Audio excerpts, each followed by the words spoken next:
Simba es un proyecto gratuito de promoción de la lectura. Ayúdanos a que nuestros libros lleguen a más gente compartiendo lecturas en las redes sociales. Si puedes y quieres, también puedes hacer una donación para mantener el proyecto y posibilitar que nuestra biblioteca siga creciendo. Las larvas. Emilio Bobadilla. Novela corta. Índice primero. Venancio Gutiérrez era uno de los que más vociferaban en el centro literario. Se estrenaba una comedia, pues al día siguiente ya estaba poniendo como hoja de perejil al autor y al público. Se publicaba un libro. Bah, literatura de pacotilla, decía, sin leerle. La tertulia se componía de varios tontos que, cuando no hablaban de sí mismos, que era lo corriente, discutían o sobre la inmortalidad del alma o sobre casos teratológicos tan curiosos como el de una aldeana que dio a luz un chico con cara de perro. Claro, que también se hablaba de toros. De eso siempre. Todos tenían su articulejo o su poema en mente, cuando no en el bolsillo, o su proyecto de fundar un periódico verdaderamente literario, que era lo que hacía falta, donde poder escribir sin cortapisas ni atenuaciones. El principal oficio de aquellos poetas y prosistas, inéditos muchos, consistía, amén de garrapatear cosas que solo ellos leían entre sí, en maldecir de todo. Mutuamente se halagaban, sin perjuicio de llamarse los unos a los otros, por detrás, besugos, congrios, atunes y percebes. Todo un léxico digno de una pescadería. Por lo común, hablaban todos a un tiempo, de pie y manoteando mucho. La egolatría se manifestaba sin pudor en aquellas polémicas interminables sobre los asuntos más baldíos. Discusiones bizantinas, decía desdeñosamente Nicanor Carreta, un joven cordobés que la echaba de colorista a lo Goncourt. No era rana. Había leído algo, a trompicones, como quien dice. Libros malamente traducidos del francés. Para él todo era imagen y música. La naturaleza era una sinfonía de colores y notas. El artista, según él, no era el novelista ni el pintor, sino el poeta músico, exuberante de metáforas gongorinas, de vocablos sonoros y extraños. Si el artista no tiene un piano en la cabeza, no es artista. Por donde un gallego observaba algún bromista que baja de un quinto piso con un pleyel a la espalda es el artista por excelencia, para Nicanor. Y todos reían, mientras Nicanor Carreta, gesticulando como un mono, según su costumbre, les calificaba de ignorantes y cretinos, incapaces de comprenderle. No tenían aplauso más que para de Pánfilo Cruz, un crítico a la antigua, ignaro y chapucero, cazador de gazapos gramaticales, que colaboraba con muy poca sintaxis y mucha mala fe en varios periódicos. De Pánfilo, a su vez, les animaba celebrándoles. Era un grafómano que, gracias a lo mucho que escribía, consiguió cierta popularidad, ni más ni menos que esos anuncios que, a fuerza de verse por todas partes, acaban por ser leídos. Sus únicos libros de consulta eran los sinónimos de la lengua castellana, de López de la Huerta, el diccionario de galicismos, de Baralt y el léxico de la Academia. Donde quiera veía un galicismo. A menudo proponía a sus discípulos, puesto que le llamaban maestro, problemas tan difíciles como estos. Vamos a ver. ¿Cuál es el diminutivo de perdiz? Perdicilla, perdizuela K. Perdigón. ¿Cómo se dice? ¿Médula o medula? Pues médula. No, señor, medula y su fama de lingüista, así decían, volaba de boca en boca. Nicanor Carreta y de Pánfilo no podían verse. Carreta estaba por lo que él llamaba la revolución rítmica, y de Pánfilo era un enamorado de la tradición clásica, por más que sus estudios clásicos se redujesen a una lectura del Quijote comentado por Clemencín, a otra de los orígenes de la lengua española, de Mayans y Cicear, y de la derrota de los pedantes, de Moratín. Nicanor decía pestes de los clásicos, sin haberles leído más que por encima. Les tildaba de hueros, de faltos de calor de humanidad, mientras de Pánfilo les ensalzaba con iracundía. Sus discusiones acababan de ordinario en insultos personales. Motivo por el cual de Pánfilo no dejaba verse por el centro literario sino de tarde en tarde. El padre de Venancio fue librero y editor. Los pobres autores dejaban a menudo la piel entre sus garras. Jamás pagó arriba de 100 pesetas por la propiedad de una obra en España. No se lee, decía, usted no arriesga más que su trabajo intelectual. Yo, el mío, y además, los cuartos. Con estas o parecidas razones se defendía de los infelices que se quejaban de su mezquindad. Ganaba mucho vendiendo en América los librotes sin enjundia que el público español desdeñaba. Quería entrañablemente a su hijo, de cuya viveza mental se mostraba orgulloso. Venancio, que era un emotivo, correspondía con creces al amor de su padre. Cuántas noches, al verle atado a escritorio, como buey al yugo, sentía una tristeza repentina que se declaraba por una explosión de besos y abrazos que el viejo no se explicaba. La lobreguez de aquella casa, atestada de papel amarillento, unida al doliente mugir de los violines de una orquesta ambulante de ciegos, que se apostaba todas las noches enfrente de la librería, hablaban melancólicamente al espíritu soñador de Venancio. No sentía al ver los estantes repletos de libros viejos, comidos algunos de polilla, curiosidad alguna de ojearles. En ellos dormían, como cadáveres en sus nichos, generaciones de literatos de todos los tiempos, empolvados y mudos. Cuánta labor inútil. Cuántas esperanzas desvanecidas. Cuánta lucha estéril. Al morir su padre, dejó un capitalejo que él tiró en ediciones de libracos anodinos y en francachelas y orgías. De suerte que si el padre se pasó la vida esquilmando a los escritores, estos se vengaban con creces explotando al hijo. Y pata. Los autores, principalmente los poetas, le cogieron el flaco que no era otro que la vanidad literaria. A Nicanor Carreta le imprimió el Miserere de las ranas, poema sinfónico en 3 cantos, cuyos ejemplares, después de dormir meses y meses en el foso de la librería, se pregonaban en la Puerta del Sol, hacinados en una cesta. El Miserere de las ranas, poema sinfónico 10 céntimos. El papel vale más. Era sabido. Cada vez que Venancio, sin preocuparse de la parroquia, le disparaba, en un rincón de la librería, a un literato, de los muchos que le asediaban, el fragmento de un drama o el capítulo de una novela, el literato, que era un marrajo, tiraba, como quien tira de un sable, de su mamotreto correspondiente. Eso es muy hermoso. Amigo, es usted todo un artista. Y hablando de otra cosa. Aquí le traigo este manuscrito por si le conviene editármele. Son unos cuentos y Venancio, aturdido aún por los elogios, aceptaba sin chistar. Por la tarde, en la trastienda, se reunían algunos escritores. Charlaban de política, poniendo al gobierno de oro y azul. Comentaban el suceso del día y a veces se enredaban en tiquismiquis personales, por un quítame esas pajas. Otros se entretenían en ver los grabados de las revistas ilustradas de París. Entre todos descollaba de Agapito Ruiz, antiguo diplomático, autor de unos ensayos históricos menos que medianos. Era un hombre frío, incapaz de entusiasmo, sordamente envidioso que simulaba no leer nada de lo que escribían sus compatriotas. Su energía mental predominante era la memoria. Sabía, sobre poco más o menos, la edad de todo el mundo. Ese me lleva 10 años. Cuando yo tenía 30, hace 20 años, lo recuerdo como si fuera ahora, publicó un manifiesto, todo no era sino un pretexto para no parecer lo que era, un sexagenario. Era su manía. Jamás elogiaba a nadie. Al contrario, se expresaba con cierto desdén, como quien no quiere la cosa, hasta de los hombres más ilustres. En su corazón ardido latía una rabia secreta de debate. Había visto pasar los años sin haber podido producir una sola obra original. Sus estudios históricos, puramente narrativos, sin método científico, eran una recopilación de documentos de segunda mano, tarraceados de reflexiones vulgarísimas, expuestas en un estilo correcto y linfático que a él se le figuraba digno de competir, por lo sobrio, con el de Tácito. De higos a brevas también asomaba por allí de Críspalo Arteaga, sujeto de extraordinaria cultura, muy liberal y modernista, honrado a machamartillo, enemigo de toda exhibición personal. Daba las buenas tardes, pedía lo que buscaba, algún libro en inglés, y se marchaba luego sin hablar con nadie. No comulgaba con el vulgo ni en literatura ni en política. Franco y sincero, no se andaba con rodeos para decir lo que pensaba.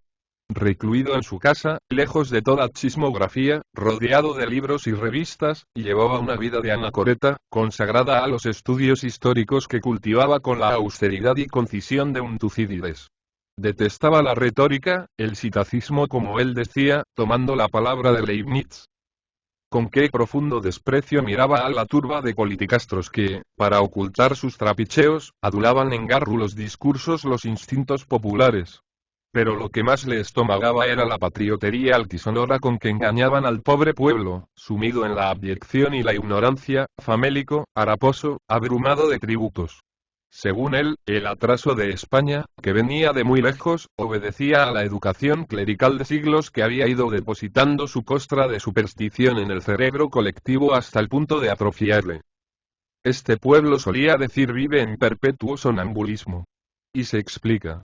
Su vida afectiva tiene por estímulo las corridas de toros, donde aprende a despreciar la vida propia y la ajena, connaturalizándose con el espectáculo de la sangre vertida por simple recreo. El color rojo, por otra parte, predispone a la riña. Su inteligencia se nutre de los sofismas de una religión que tiene por Dios una especie de Moloch insaciable. Por eso somos tan crueles en la guerra, tan indolentes e imprevisores en la paz. Nuestro patriotismo consiste, no en edificar, sino en destruir. Que se lea la historia de la conquista de América. Estamos habituados a considerar como misterioso lo inexplicable. Nuestra atención es débil y movediza como nuestra voluntad. Abusamos de los juegos de palabras, nos pasamos la vida haciendo frases, burlándonos de todo, lo cual es un signo de anemia cerebral. Enemigos de toda crítica, tal vez por la índole de nuestra mente, toda imaginación plástica, no podemos sufrir la contradicción, mayormente si tira a despojarnos de seculares prejuicios. Tan pronto nos rebajamos, figurándonos inferiores a los turcos, como nos ponemos en los cuernos de la luna. No pensamos, sentimos. Obramos por movimientos peristálticos, como un pueblo de convulsionarios. En nuestra historia, lo mismo intelectual que política salvo el siglo XVI casi no hay ideas. La sensación repentina, interna, mueve nuestra máquina nerviosa. Un patólogo perspicaz acaso vería en nosotros una muchedumbre en el pródromo de la parálisis general. Hemos llevado a través de los mares nuestro amor al desorden, a la indisciplina, nuestra sed de oro, nuestra sevicia, nuestro horror a la lógica, con la espada en una mano y el estandarte católico en la otra. Por eso las llamadas repúblicas latinas no adelantan un paso. Su estancamiento y sus continuas revueltas civiles, no responden a la inexperiencia y al ardor de la juventud. Son la prueba de una degeneración irremediable. Por estas y otras cosas al símil que solía decir las pocas veces que hablaba, nadie le quería, aunque se le respetaba por su talento y su hombría de bien. Venancio, declarado en quiebra, por los sablazos de los amigos y los malos negocios, se marchó a su pueblo, donde más tarde casó con una mujer, si no rica, con dinero suficiente para vivir con holgura. Movido por lo que él llamaba el amor a la gloria, se volvió a Madrid, al cabo de algún tiempo. Darse a conocer, adquirir nombrarla en un periquete, porque estaba seguro de ello, al primer tapón, era su sueño dorado. Si la vez primera no se atrevió, y eso que contaba, según él, con el apoyo de varios periodistas, por exceso de conciencia literaria, esta vez estaba resuelto. Por de pronto se lió con una corista de eslava. Fueron unos amores borrascosos en que el palo hizo de las suyas. Fuese por abuso de sensualismo o de alcohol, al que solía darse en momentos de rabia, ello es que su meollo, nunca fecundo, fue como atrofiándose. Antes, aunque mal, escribía. Él no ignoraba, gracias a de Pánfilo, que Flaubert tardaba mucho en componer una página, y a no ser por este recuerdo consolador, quizás se habría pegado un tiro. Permanecía horas enteras delante de una cuartilla, aguardando a que la inspiración llegase, como quien aguarda a que escampe, en un portal. Por mucho que la evocaba, con cigarrillos que encendía uno en otro, la inspiración como si no venía. Se levantaba de la mesa, quitaba cuanto tenía delante que pudiera distraerle, de suerte que cada artículo era una mudanza. Abría o cerraba las maderas del balcón. Se paseaba febrilmente de un extremo a otro del cuarto. No hagas ruido, decía sigilosamente la pobre mujer a la criada, que el señorito está escribiendo. Al fin, después de sudar la gota gorda, solo atinaba a escribir el título, del que no pasaba ni a palos. Otras veces llamaba a su mujer, que maldito si sabía escribir a derechas, y la decía: siéntate y escribe. Voy a dictarte. Pero si yo no sé, exclamaba ella, con risa nerviosa. No importa. Ya aprenderás. Y con las manos en los bolsillos, la cabeza baja, fruncido el entrecejo, como quien medita, zanqueaba a lo largo de la habitación. Pasaban los segundos, los minutos, los cuartos de hora y griega. Nada, vamos, hoy no estás de vena, se permitía decirle la amanuense. En mala hora. La colmaba de insultos y, tomando el sombrero, se largaba a la calle, de la cual volvía a casa al amanecer, después de una noche de crápula. La pobre mujer le recibía llorando, pero sin exhalar una queja. Cuando más, le decía, por Dios, no trasnoches, que te hace daño. Hazlo por tu hijo, ya que no por mí. Padecía exageradamente por el motivo más fútil. En sus noches de insomnio lloraba como un niño, tirándose de los pelos. Indudablemente pensaba, hay una conjuración contra mí, ¿por qué esa prensa estúpida no dice palabra de mis anatemas? Los anatemas eran un cuaderno de 20 páginas, de rimas a lo Becker, por lo cortas, claro, en cuya elaboración empleó cerca de un año. Fueron como el fruto ideal de sus amores con la corista de Marras. A diario peregrinaba de librería en librería con el fin de ver si su obra estaba en los escaparates. Si no estaba, como solía, menuda gresca la que armaba con el librero. Compraba todos los periódicos.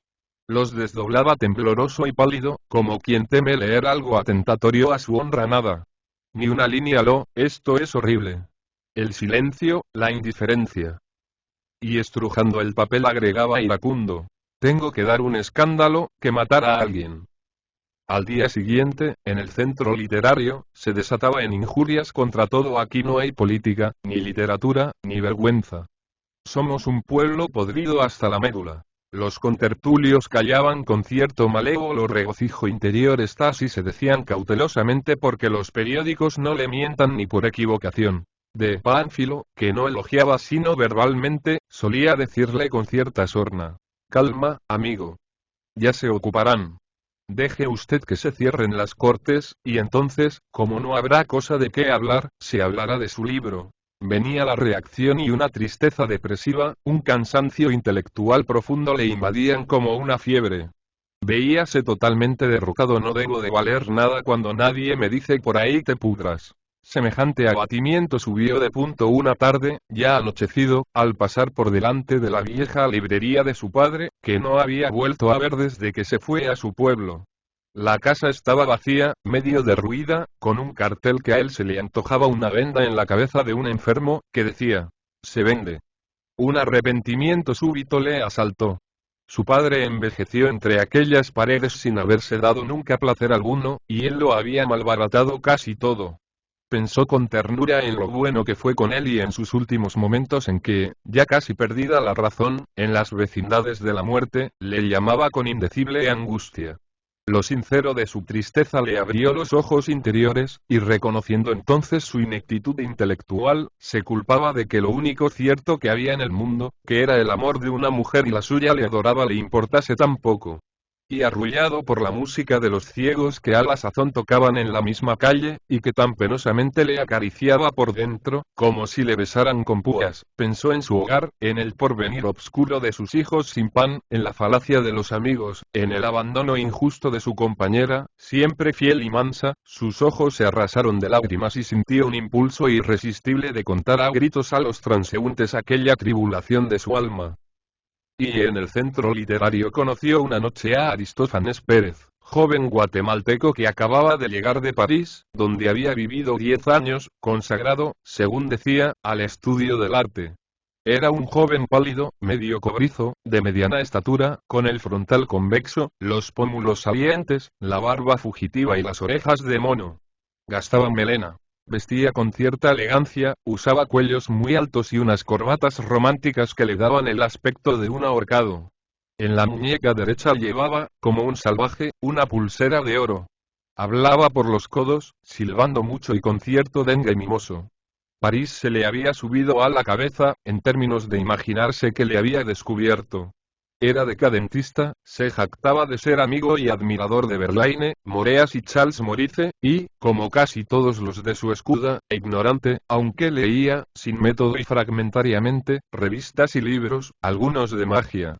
de un amor propio exagerado, de una vanidad ridícula, incapaz de trabajo serio y coherente, por falta de atención, por impotencia de la voluntad, desdeñaba todo saber científico, burlándose de Taine, que había tenido la audacia de querer hombrearse con Napoleón, y de Spencer, un sajón cuyos libros áridos, atestados de hechos estúpidos, no podían ser leídos sino por elefantes.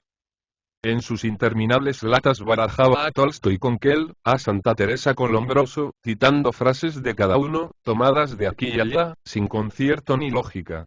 Para él, un buen verso, una imagen sugestiva, valían más que un invento de Edison. Gustaba de lo nebuloso, de lo indeciso, y detestaba lo claro y lo concreto, pura platitude, como él decía.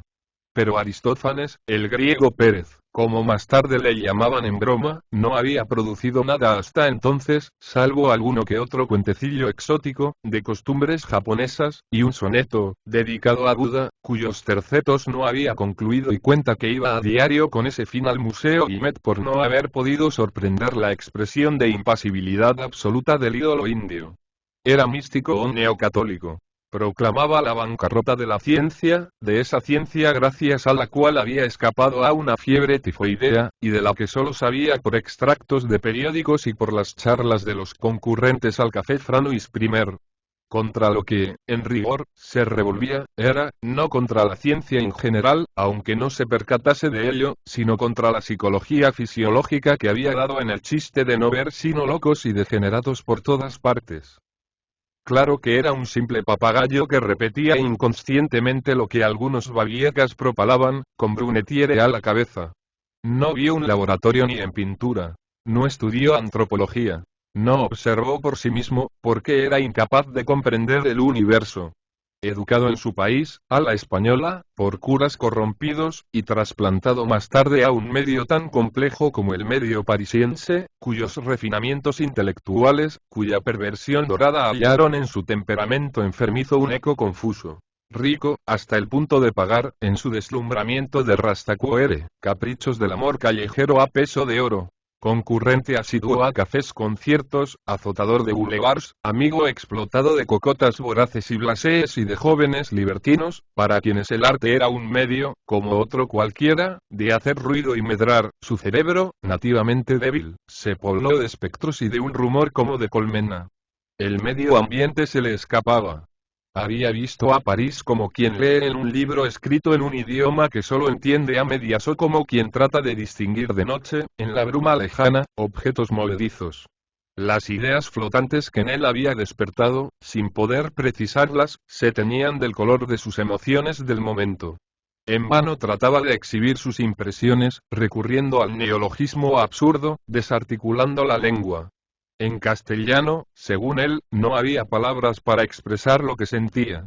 Por eso hallaba un placer inefable en la lectura de los simbolistas, cuyo lenguaje enigmático, borroso, concordaba con sus procesos mentales y aquel imaginar lascivo que le acosaba constantemente. Su teoría del arte, nada nueva, consistía en la sugestión ideal. No nombrar los objetos, sino esbozarlos, de modo de sugerir al lector la imagen indecisa, crepuscular. Nada de sentimientos fuertes, de pensamientos diáfanos. Vaguedad, mucha vaguedad disuelta en palabras musicales, sin cohesión ideológica, engarzadas unas a otras por el ritmo. Era un furioso coleccionador de sellos y de bibelots extravagantes. Estaba casado y tenía un hijo, Guy, de 7 años, que no hablaba más que en francés. Era un degenerado, cabezudo, anémico y precoz que recitaba como un loro versos de Catulle Mendes y René Gil. Écoute, Guy, le preguntaba el padre cuando estaban en alguna parte de visita, comentes-ce que tu t'appelles, toi? Dis, mon coco moi? Oui, toi je m'appelle Guy Pérez.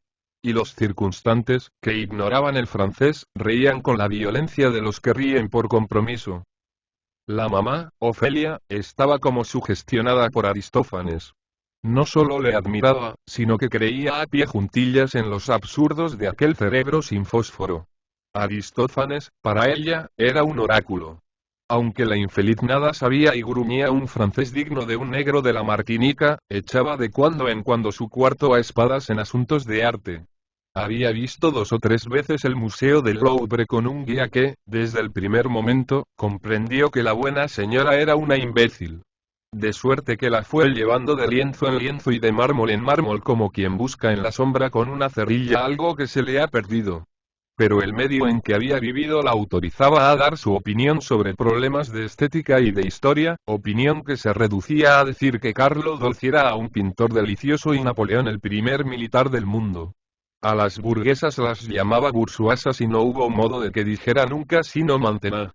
No se paraba en pelillos. Decía muy tranquilamente: yo me profito, yo me embalo y me duele la teta y mil cosas por el estilo. Lo chistoso no era esto solo, sino que delante de los mismos franceses hablaba en esta jerga a su hijo, porque tanto ella como Aristófanes prohibían a sus amigos que se le hablase en español. A Biendra, decía el papá cuando le criticaban que no enseñase al niño el castellano.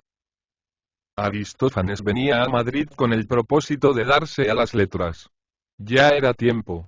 Estaba seguro de eclipsar a todos, pero tenía la astucia de no reunirse con gentes que le superasen. Buscaba siempre la compañía de los inferiores a fin de poder brillar él solo.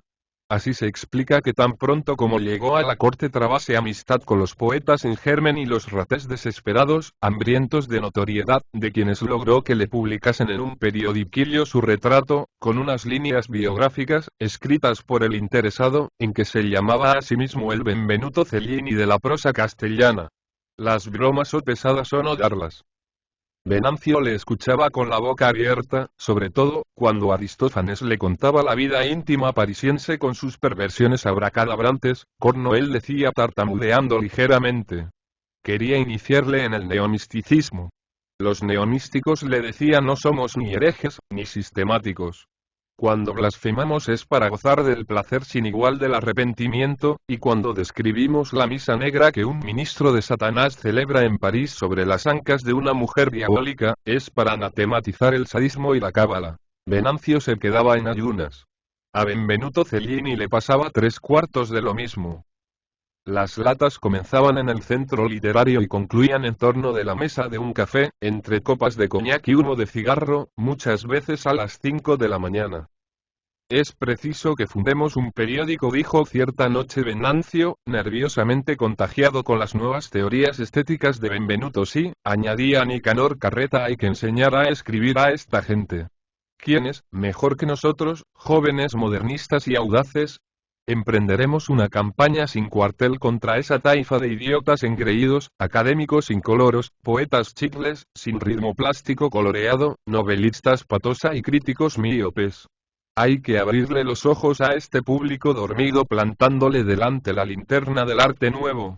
En la rama de nuestra poesía no canta ningún pájaro al modo francés. Aquí no sabemos nada de la audición colorida, del ritmo, de ese ritmo que llevamos en el andar. Cuando damos un tropezón, es decir, cuando perdemos el ritmo, al suelo. Es que la canción se ha roto. ¿Qué es un monumento, señores, sino una instrumentación de piedra? ¿Qué es una paloma volando sino la plástica movible? ¿Qué es un árbol sino una orquesta de hojas? Nicanor decía todo esto de pie, con la cara encendida, los ojos muy brillantes y moviendo los brazos como las aspas de un molino. Aristófanes y Venancio, excitados con tanto neurosismo, rompían a hablar simultáneamente, arrebatándose la palabra. No, no es eso. Gritaba Cellini, el arte tiene que ser inmoral y místico a la vez. No hay religión sin sensualidad y la fe se exalta con el pecado. Hay un deleite mórbido en violar a una doncella, en torturar a una prostituta, para postrarse luego, cubierto el corazón de llagas, ante un crucifijo que extiende los brazos con infinita misericordia. Perdone, interrumpió Venancio, el arte. Si querrá usted enseñarme a mí lo que es arte, a mí, que he vivido en París 10 años. Exclamaba Pérez solemnemente. Venancio callaba, aunque herido en su amor propio. El vocablo París despertaba en su espíritu vagabundo un respeto religioso. El mozo les miraba sorprendido, y cuenta que estaba acostumbrado a la charla ruidosa de los cafés madrileños.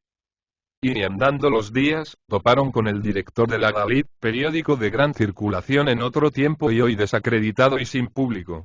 Vivía de la subvención de un ministro y de las casas de juego, al decir de algunos. Los pocos redactores que tenía, gacetilleros los más, ganaban sueldos inverosímiles. El que más, ganaba 50 pesetas al mes. De aquí que tuvieran que apelar al sable y al chanchullo. Uno de ellos figuraba en la nómina como barrendero de la villa, aunque no con su nombre. El director, que se llamaba Pascual Conejo, comprendió enseguida que aquellos pobres diablos querían escribir, aunque fuese de balde. Por de pronto, convinieron en publicar los sábados una hoja literaria, la tercera plana del periódico, bajo la dirección de Aristófanes. Con tal de no hablar de política, tenían carta blanca para decir lo que se les antojase. Ya ustedes conocen el estado económico de la Dalit. Si mañana sube, que subirá, mayormente con esta innovación, que anunciaremos en grandes carteles, en las esquinas, participarán ustedes de las utilidades. Aristófanes y Venancio ya no oían nada desde la promesa de salir sus nombres en letras gordas en las esquinas. Aristófanes Pérez. ¿No le parece a usted, preguntó a Conejo, que debo de añadir mi apellido materno? Porque eso de llamarse Pérez a secas, amigo, tiene usted un nombre que vale por todos los apellidos juntos. No, quédese usted en Pérez. El que no tenía escapatoria era el pobre Venancio. Venancio Gutiérrez y Rodríguez. Pueden ustedes hacer algo muy bonito, continuaba Conejo, asuntos sobran. Usted, Aristófanes, puede encargarse de la crónica de salones, puesto que es usted hombre de mundo. Aristófanes sintióse ofendido en su dignidad de escritor, pero halagado en su vanidad de joven elegante. Él, simbolista, educado en París, hacer revistas de salones, que eran un puro bombo de la cruz a la fecha. Pero luego pensó que eso le serviría para relacionarse con lo más granado de la sociedad madrileña y conocer mujeres hermosas de la aristocracia. Ya veremos, contestó. Usted, Nicanor, puede hacer unas bonitas crónicas de teatros. Aristófanes objetó. Ese asunto me pertenece. Ya usted sabe. En una crónica cabe todo. Un día hablaré de bailes y otro de teatros. Quería monopolizarlo todo. Cerrado el trato, cada cual se fue a su casa, no sin haber antes solemnizado el suceso con unas botellas de champaña, que pagó Aristófanes. El cual no pudo pegar ojo en toda la noche. Daba vueltas en la cama como un loco.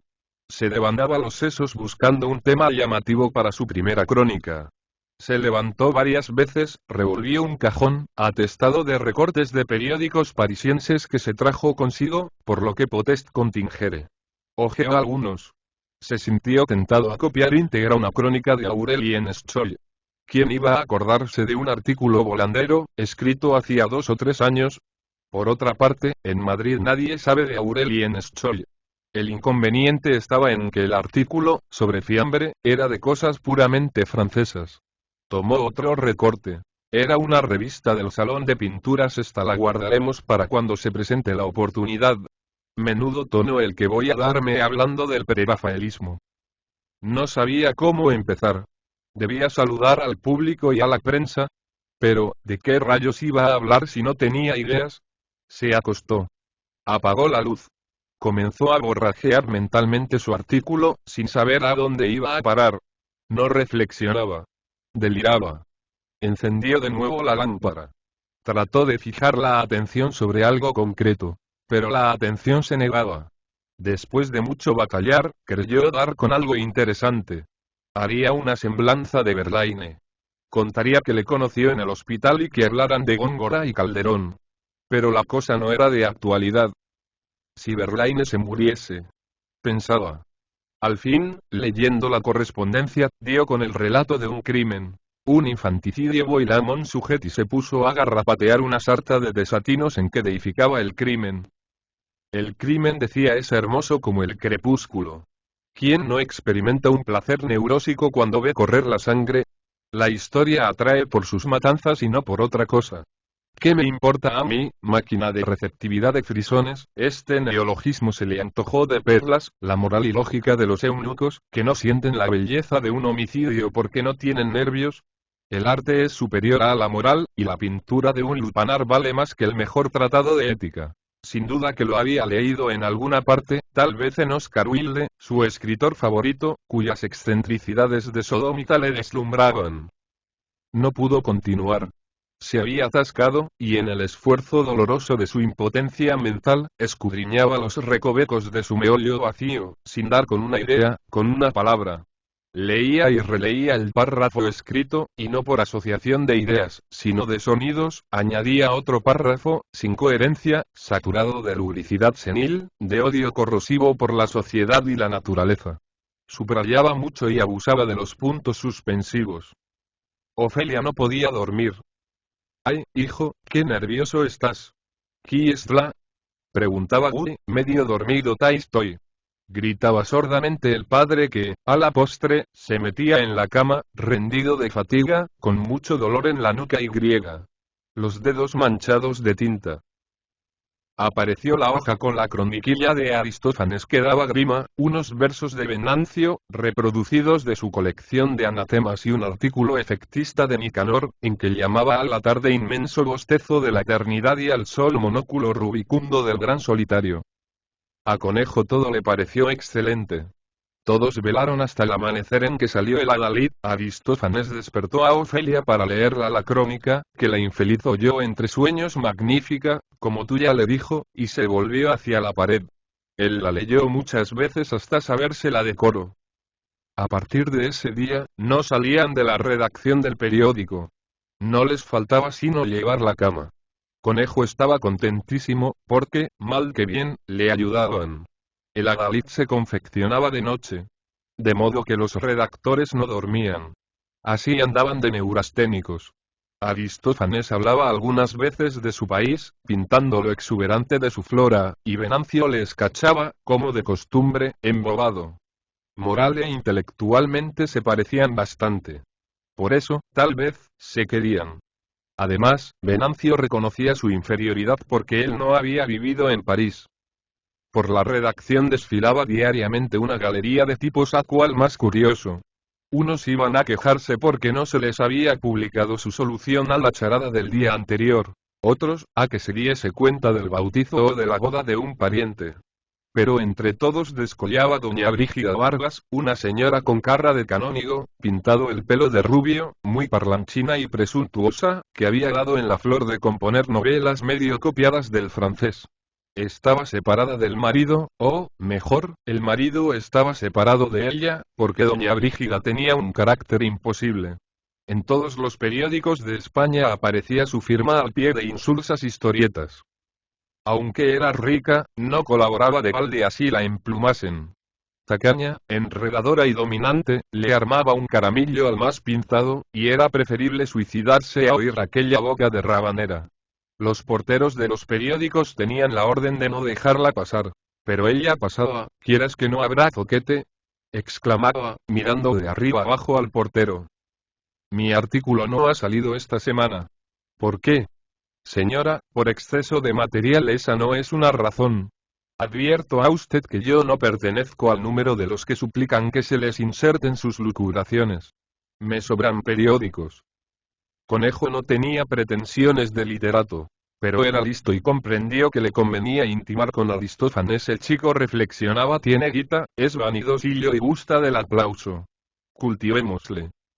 ¿Sabe usted, amigo Aristófanes, que su crónica ha gustado mucho? Sí. Me alegro, claro. Sí, está muy bien hecha. Algo atrevidilla. Ay, amigo, esa manera de escribir, ese savoir-faire no se adquiere sino en París. Y le daba una palmadita en el hombro. Aristófanes se esponjaba y, de hecho, se figuraba ser el primer escritor hispanoamericano. ¿No se llamaba a sí mismo Benvenuto Cellini? Hasta doña Brígida, que no elogia a nadie, continuaba: Conejo ha manifestado deseo de conocer a usted. Dice que tiene usted una prosa atormentada y lasciva. Inmediatamente Aristófanes preguntó si doña Brígida era guapa. Conejo se interesaba grandemente en sostener el adalid. Esperaba que le nombrasen gobernador civil de La Coruña, cosa que venía solicitando desde largo tiempo. Le habían elegido diputado 2 o 3 veces, diputado cunero, y a nadie sorprendía que aspirase a aquel puesto. Si el adalid moría, adiós gobierno de la ínsula. Nicanor no tomó la cosa muy a pechos. Era pobre, y eso de que no le pagasen, maldita la gracia que le hacía. A mayor abundamiento, había colaborado mucho, gratis et amore, en periódicos de provincias durante años. Verdad es que tenía un destinejo en ultramar, gracias al cual vivía. Como era el menos alocado de los tres, desde luego vislumbró la posibilidad de irse a La Coruña, de secretario de Conejo. Aristófanes y él no hacían buenas migas. Aristófanes le envidiaba porque Nicanor, mal que bien, era fecundo. Padecía una especie de logorrea. En un 2x3 farfullaba un artículo, y andando, al paso que el otro pasaba las de Caín en pergeñar unas cuantas líneas. Nicanor, a su vez, le envidiaba porque era rico. Siempre andaban en puntas. Lo que el uno celebraba el otro lo combatía.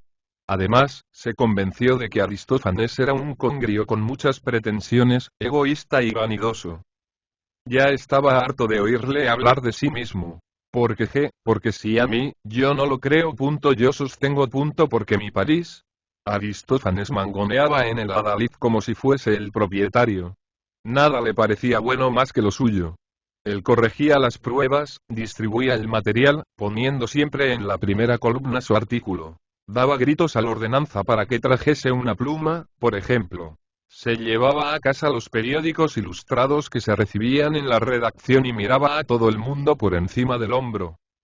En Nicanor la ira tomaba, a veces, sesgo patriótico. Por muy colorista que fuese, por muy enamorado que estuviera, de lejos, de Gautier, Bamille y otros, tenía momentos en que renegaba de todo lo francés, no por ser francés, sino porque Aristófanes, con una petulancia insultante, creyéndose un modo de embajador intelectual de Francia, no consentía que delante de él se hablase de nada transpirenaico sin su venia. Algo bueno debe de haber en castellano, pensaba. Pero como no había leído, no se atrevía a citar ejemplos, salvo a Cervantes, que tampoco había leído sino a medias, y que, francamente, le fastidiaba con sus molinos y sus ventas y sus párrafos de falda bullonada. Aristófanes despreciaba, en globo, la literatura española, que no conocía ni por el forro, aunque se esforzaba en ser correcto y puro, consultando el diccionario de la Academia a cada palabra. Como su distintivo mental era la contradicción, pues de noche defendía lo que había denigrado por la mañana, nadie podía compadecer, a no ser apelando a la psicología mórbida, este prurito de esmero gramatical, que no pasaba de prurito, con la tendencia irresistible al neologismo exótico que en él se advertían. De Venancio apenas se acordaban. Convencido, al cabo, de que era un cretino, incapaz de producir cosa que valiese la pena, puso la mira en un destino de 8 o 10 mil reales. Pero no por eso abandonaba las letras. Las amaba con tristeza como a una mujer esquiva. Además, estaba muy enfermo, con todos los síntomas de la cerebrastenia, y cada pujo intelectual le costaba un dolor de cabeza, por lo menos. Hubo día en que no salió de la cama, entregado perezosamente al rumiar de sus sensaciones errátiles. Se figuraba tener todas las enfermedades, la tisis inclusive. De ese análisis interior inútil creía poder sacar algún provecho artístico. Haría un tomo de versos en que se rimase a sí mismo. Pero el tomo no salía. Cada consonante y cuenta que el diccionario de la rima se los daba de bracero le producía un berrinche. A don Pánfilo, como no era trasnochador, casi nunca le veían, ni falta a qué hablar con ese burgués, decía Aristófanes, para quien el arte se reduce al sentido común. Sancho Panza juzgando a don Quijote. Para ser crítico hay que ser loco. Ejemplo. Nietzsche. El genio es una neurosis y solo un neurósico puede comprenderle. Por eso yo siento, como nadie, las turbaciones satánicas de los poetas decadentes, el encanallamiento del alma moderna, agitada por el remordimiento de la culpa. A pesar de sus teorías, Conejo le explotaba de firme, pretextando unas veces compromisos de honra y otras pintándole con negros colores la situación económica de la David. ¿Sabe usted? Le decía, que no tengo más remedio que suspender la publicación del periódico. ¿Por qué?, preguntaba Aristófanes consternado. Ay, amigo. ¿Por qué ha de ser? Debo 3 meses de imprenta, 5 de papel. Y Aristófanes, ante el temor de que ya no tendría donde desahogarse, daba a Conejo cuanto le pedía en calidad de préstamo.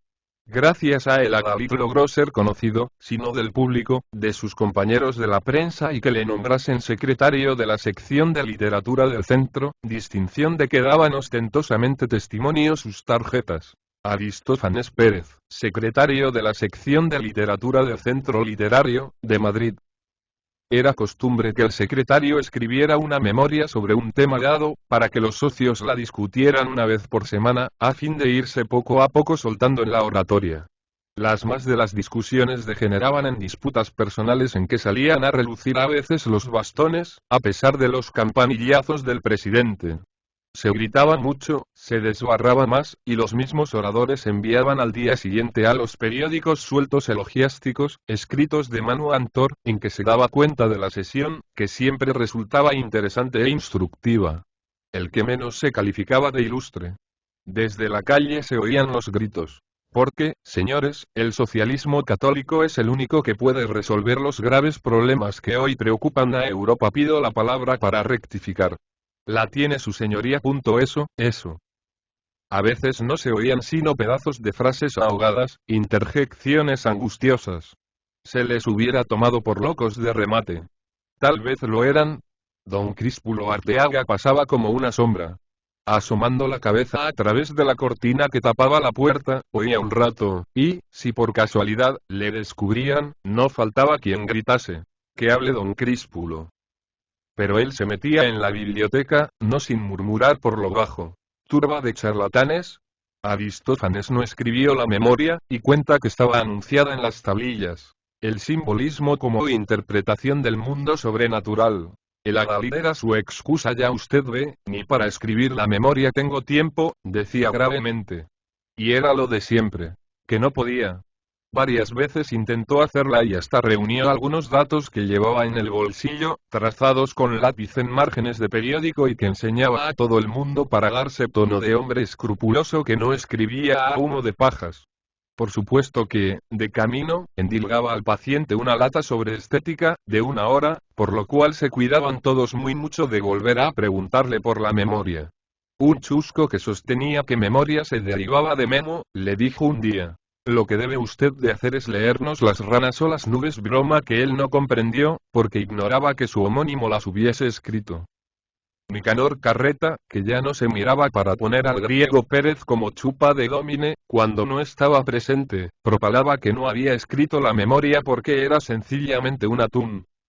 Estaban a matar y no perdían ocasión de zaherirse más o menos velada y malévolamente. Aristófanes decía, por ejemplo. Porque esa palabrería hueca, ese hongorismo resonante de ciertos escritores, no es literatura. Y Nicanor, a su vez, le devolvía la pelota.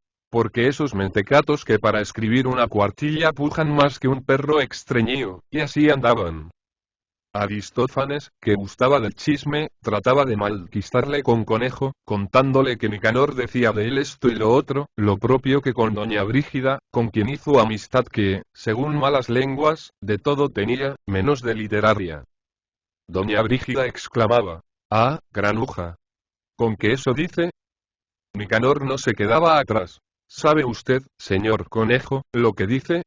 Que es usted un cuadrúpedo. Conejo reía con su risa proverbial.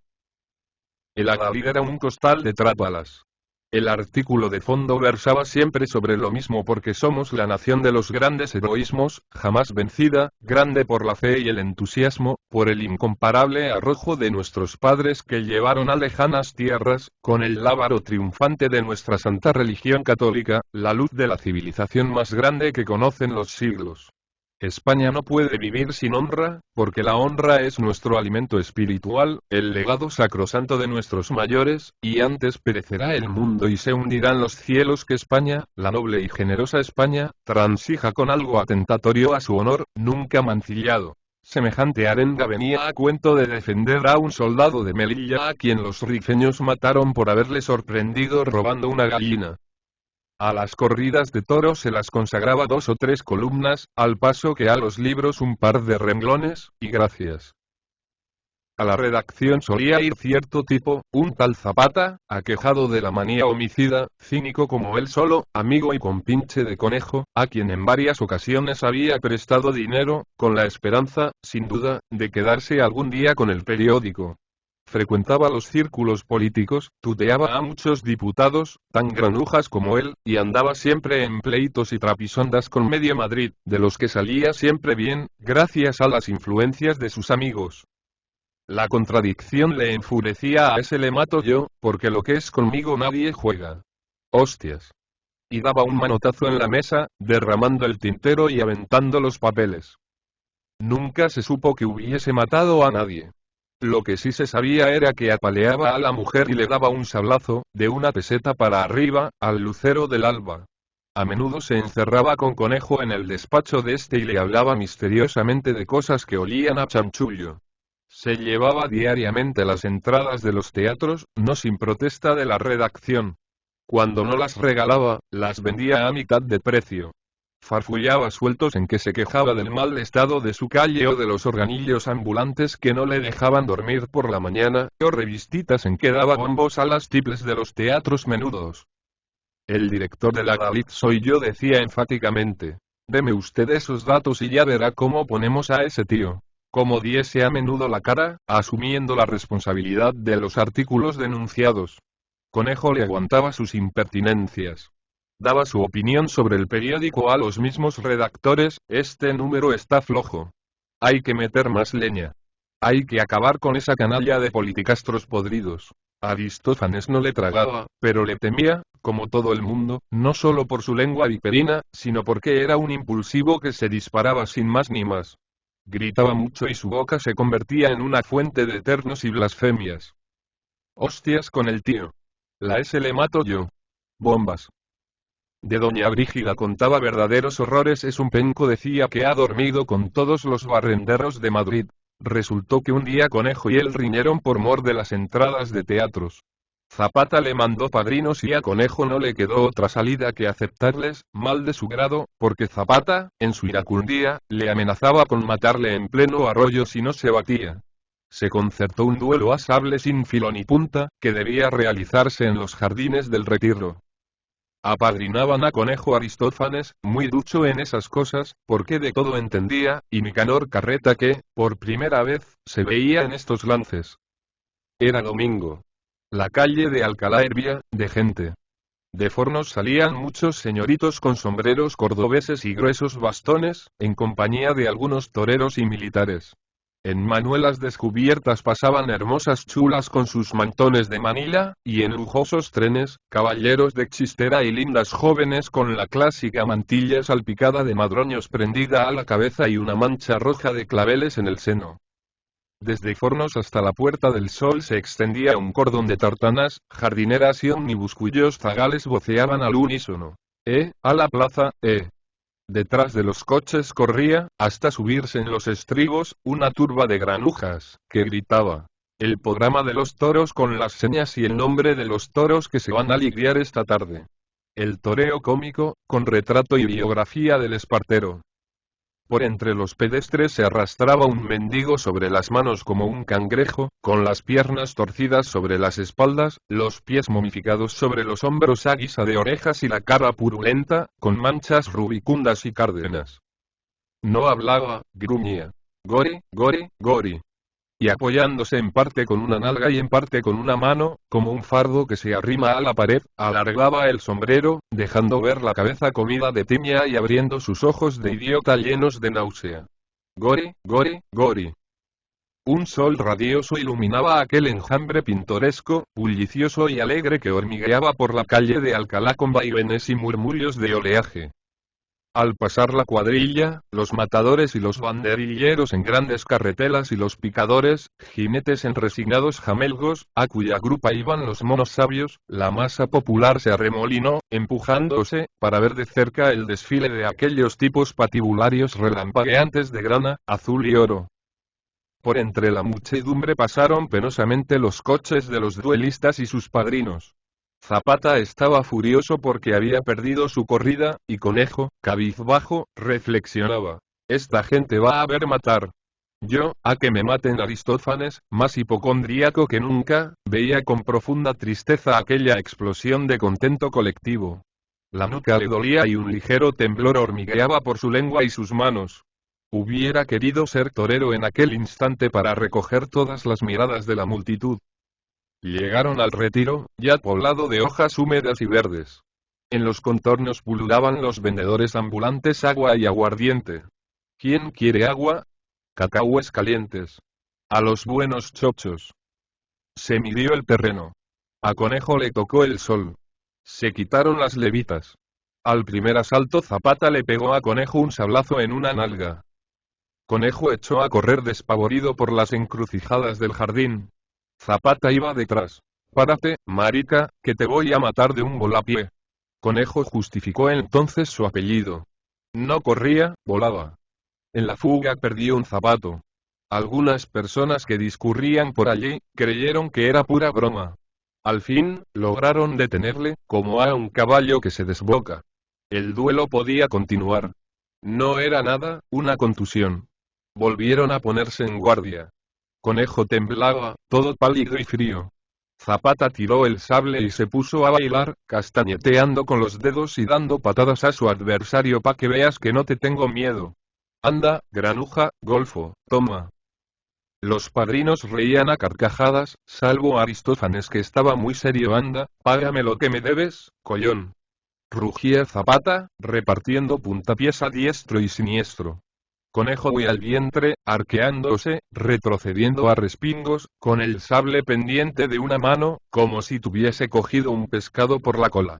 Zapata logró pillarle con una puntera que le hizo vomitar. Esto no es un duelo. Gritaba, es una indigestión. Aún puedo alcanzar un toro, añadió, y poniéndose la levita, se fue sin saludar a nadie. Durante el lance, Aristófanes deploraba no ser valiente para aplastar a aquel miserable que así se burlaba de los presentes, de él, sobre todo. Con qué regocijo se hubiera batido, a tener coraje, y le hubiera abierto en canal, como un cerdo. Un duelo. ¡Qué hermoso espectáculo! Pensaba ver salir la sangre de aquel a quien uno odia, oírle quejarse mientras le zurcen como un calcetín, y luego exhibirse, pavoneándose, como diciendo: aquí va un valiente, dispuesto a matar a Cristo porque sí. Se firmó el acta y cada mochuelo a su olivo. Hizo aquel sainete, con sus puntas de tragedia, lejos de perjudicar al director de la Adalid, le dio prestigio. Su nombramiento de gobernador era un hecho. Solo faltaba la firma de la reina. Por consiguiente, el adalid tenía los días contados, a no ser que Aristófanes quisiera comprarle. Se lo propuso. Cellini estuvo por aceptar el negocio. Pero el mal estado de su salud, que tomaba siniestro cariz, los consejos de Ofelia y las trampas y la falta de circulación del periódico, que nadie leía, le hicieron desistir con harto dolor suyo. A los pocos días concibió el proyecto de fundar un periódico por acciones, pero un periódico colosal, como el Times, de Londres, que tirase 2 o 3 millones de ejemplares, que tuviese un gran servicio telegráfico y muchos corresponsales en todo el mundo. Visitó con tal fin a varios banqueros y políticos influyentes que le dieron la callada por respuesta: en España se necesita un periódico así, decía. Ofelia acogió con calor el proyecto y le animaba para que no desmayase.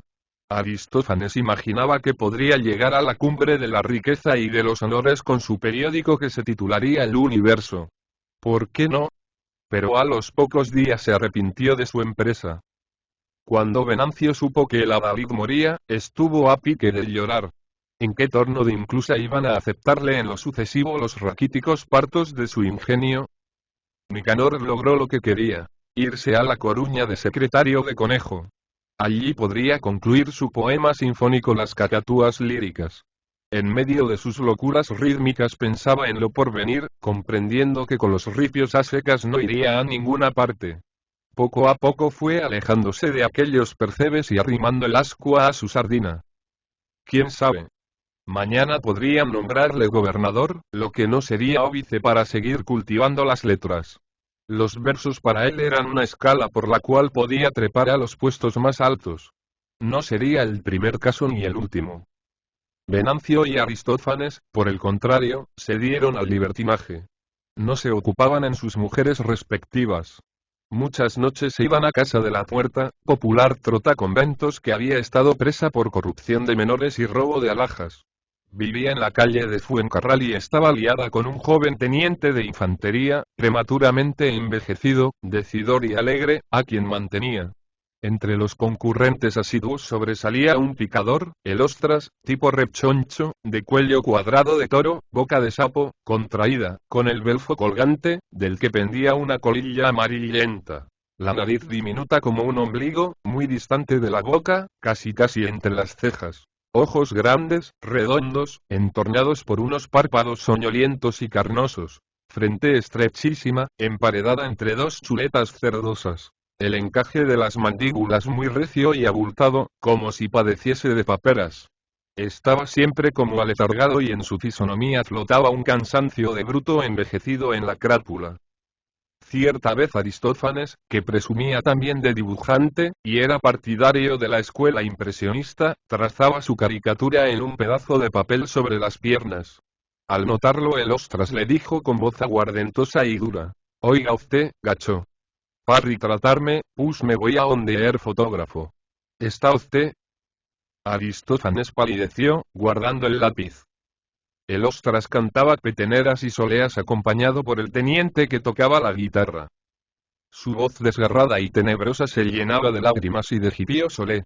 Gritaban los circunstantes palmoteando.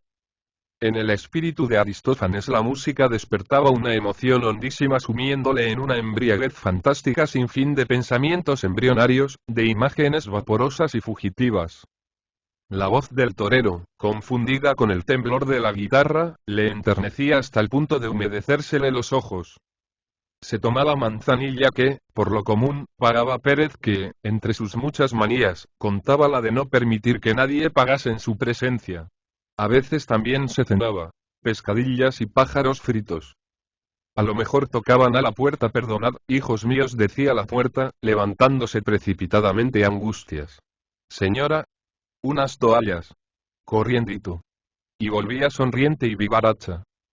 El teniente contaba cuentos obscenos de cuarteles y confesonarios, que desternillaban de risa al picador. Aristófanes hacía el amor por lo decadente a la Humos, una andaluza espléndida que se burlaba de él de lo lindo, sobre todo, de su pulsera, y Venancio, sumido en un letargo comatoso, de cocodrilo que duerme, fumaba, metido en un rincón, sin decir oste ni moste. Un aburrimiento sombrío, suicida, le devoraba. Nada le divertía ni le importaba, a no ser su inquietud interior sempiterna. «No me vengas con infundios, Asaura», exclamaba la Humos, rechazando a Pérez que pretendía besuquearla. «Siempre estás con tu París dichoso, ea, déjame a mí de franchutes, que yo estoy por mis madrileños, que tienen requete muchísimo salero. ¿Sabes? Y no te arrimes tanto, nene». Aristófanes no perdía coyuntura de dar su lata, sobre París, contando con moroso deleite ciertas aberraciones sexuales muy del gusto de las francesas. Algunas de las pupilas le escuchaban con lasciva curiosidad, apoyados los codos sobre las rodillas o echadas en el sofá. El Ostras le interrumpía: «Pues no es preciso ir tan lejos pa' eso. En la calle de la aduana tiene usted todo esto por 5 pesetas y sin propina», agregaba el teniente. Que hay que irse a París de Francia este año pa' que don Aristófanos enseñe todos esos produitos de la civilización, exclamaba la Puerta. «¿Verdad, hijo?». Cuando Venancio llegaba a su casa, al amanecer, cadavérico, la mujer le recibía llorando: «Ya estoy hasta las narices de tanto lloriqueo. Hago lo que me da la gana. Si no te gusta, toma soleta y en paz». Pero al poco rato se arrepentía, disculpándose con los amigos. Sus estados de conciencia eran rápidos y tornadizos. Lo que en él parecía bondad era falta de energía. Aristófanes continuaba derritiéndose en aquella autofagia psíquica, en aquella búsqueda terrible, desesperada de ideas, en la aridez de su cacumen, como quien trata de sacar jugo a un esparto. El espectáculo afligía, porque era la lucha sorda, tenaz, entre el agotamiento y la rabia de una vanidad enferma que gritaba en el desierto de una inteligencia sin imágenes, algo así como una llanura estéril envuelta en la bruma. Su cerebro estaba incomunicado del mundo exterior, porque los nervios se negaban a transmitirle impresiones. Solo las obsesiones internas llegaban a su conciencia, imperiosamente monopolizada por su yo que, a su vez, se alimentaba de las penosas intimidades de su organismo. Llegó día en que, a su incoordinación motriz, se unió la pérdida casi total de la memoria, al extremo de olvidar dónde vivía. Le daban ataques epileptiformes, con delirio de grandezas, que acababan en una hipocondria profunda. Ahí tienes, las malas noches, decía Ofelia, con impasibilidad nada sorprendente en quien, como ella, se clavaba agujas en los brazos sin sentirlo. Aristófanes se irritaba, como siempre que se le contradecía. Pero su cólera duraba poco. Contaba las mayores mentiras con gran aplomo.